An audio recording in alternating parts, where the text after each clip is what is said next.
So we're all in agreement that the next mainline big 3D open world Zelda game has to have Zelda as a playable character. Like, we're just all in agreement with that, right?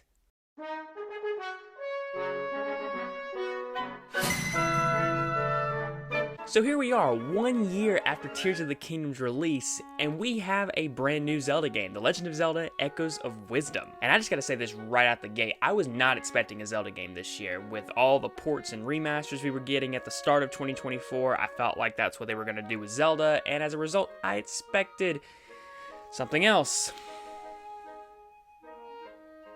I'm gonna pause for a minute.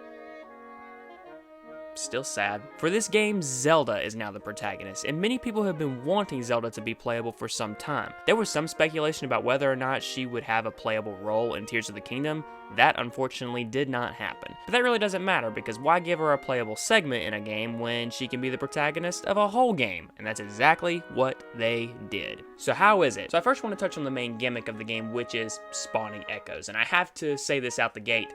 When I first saw that trailer and I saw that Zelda wasn't going to be using a sword or a bow and just spawning these things to fight for her, I was kind of bummed. I don't know, I like the sword combat. But once I started learning how to utilize echoes for various situations and enemies, I actually came around to it. And there's so many echoes for you to learn. Objects, enemies, you name it, it's all there. For the most part, it works. Here's what doesn't. When you learn so many and the game just makes one long, endless line of echoes, it starts to get annoying and a bit tedious looking for certain echoes. I know it can sort them around from recently learned to most used and such, but I wish it wasn't just this long, continuous line. Because even though you do have those sorting options, you still might have to scroll back a bit to find an echo you need for a certain situation. Other than that, I really enjoyed using the echoes. So now let's talk about the Sword Fighter form. Sword Fighter form, I was really glad they included. I love using the echoes, but it's not real combat in my opinion. I was hoping Zelda would have some kind of weapon for close combat, and thankfully she does. And I like how they use it. You have a magic meter that the Sword Fighter form uses, and you have to be strategic about when and how you use it.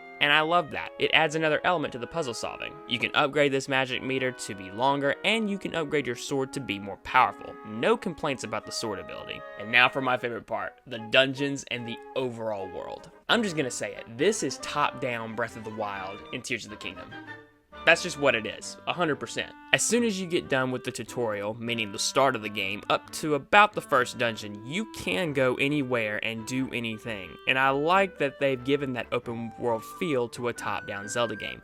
Speaking of the overall world, you are back in the world of A Link to the Past. It's now been expanded to include new areas, and it's clear some time has passed since that game. Now this next part some people might disagree with me on, but in my opinion, the dungeons of this game perfectly balance the formula of the classic Zelda games with this new open world formula.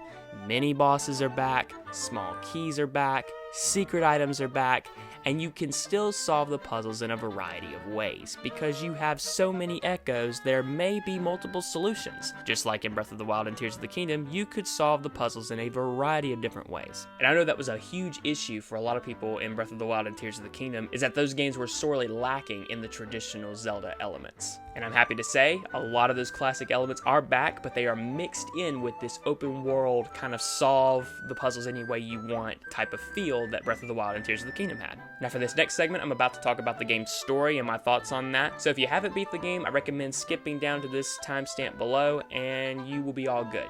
Still here? Alright, the Triforce is back. Oh my goodness. It was absent in Breath of the Wild and Tears of the Kingdom. You could argue Zelda had it as part of her sealing power, but that's another video for another day. I was very happy to see this grand relic of the Zelda series come back, as well as the three goddesses, Din, Nehru, and Farour. They returned to grant Zelda their sanctions, which oddly enough resemble the pearls from Wind Waker. Either way, these characters, as well as the Triforce, are classic elements of the Zelda series, and it's so cool to see them back after so long. Along with these familiar elements, we have a brand new villain by the name of Null. Yeah, Ganon is nothing but an echo and an afterthought about halfway through the game.